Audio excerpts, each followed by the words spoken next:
बिहार में कांग्रेस नेता राहुल गांधी ने वोट अधिकार यात्रा निकालकर जो सियासी माहौल बनाया था, उसकी हवा कांग्रेस ही निकाल रही है।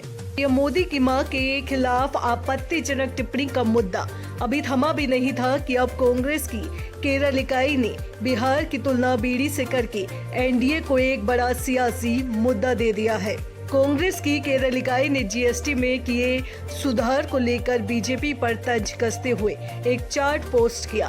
कांग्रेस की केरल इकाई ने लिखा, बीड़ी और बिहार दोनों बी से शुरू होते हैं, अब इसे पाप नहीं माना जा सकता। कांग्रेस केरल इकाई के द्वारा ट्वीट करते ही विवाद छिड़ गया। बीजेपी और जेडीयू ने इसे बिहार और बिहारी लोगों का अपमान बताया। जीएसटी बदलाव को लेकर कांग्रेस ने जो चार्ट पोस्ट किया था, उसमें सिगार और सिगरेट पर कर 28% से बढ़ाकर 40%, तंबाकू पर 28% से बढ़ाकर 40%, जबकि बीड़ी पर 28% के जीएसटी को घटाकर 18% कर दिया गया। इस तरह सिगरेट, सिगार पर जीएसटी बढ़ाया गया और बीड़ी पर कम कर दिया गया। वहीं बीड़ी विवाद पर बिहार के उप मुख्यमंत्री सम्राट चौधरी ने सख्त टिप्पणी करते हुए कहा कि पहले हमारे माननीय प्रधानमंत्री नरेंद्र मोदी की स्वर्गीय माताजी का अपमान और अब पूरे बिहार का अपमान, यही कांग्रेस का असली चरित्र है जो बार बार देश के सामने उजागर हो रहा है। जहां सम्राट चौधरी ने कांग्रेस को जमकर घेरा, तो वहीं बिहार बीजेपी के प्रदेश अध्यक्ष दिलीप जायसवाल ने कहा कि कांग्रेस केरल की पोस्ट से पूरे बिहार के लोग आहत है।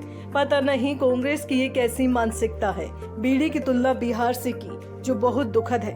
मैं कांग्रेस के नेता और राहुल गांधी से पूछना चाहता हूं कि बिहारी की तुलना बीड़ी से क्यों कर रहे हैं। कांग्रेस को इसका जवाब देना चाहिए। बीजेपी के प्रवक्ता शहजाद पूनेवाला ने पूछा कि कांग्रेस ने फिर से हद पार कर दी है। प्रधानमंत्री नरेंद्र मोदी जी की मां को गाली देने के बाद अब बिहार की तुलना बीड़ी से कर रहे हैं। क्या तेजस्वी यादव इसका समर्थन करते हैं? उन्होंने आगे आरोप लगाया कि रेवंत रेड्डी से लेकर डीएमके और फिर कांग्रेस तक बिहार के प्रति उनकी नफरत साफ दिखाई देती है। वहीं यूपी के बागपत में पत्रकारों से बातचीत में राज्यपाल आरिफ मोहम्मद खान ने कहा कि पटना में वकीलों की एक सभा थी, बड़े बड़े वकील थे, रविशंकर जी भी थे।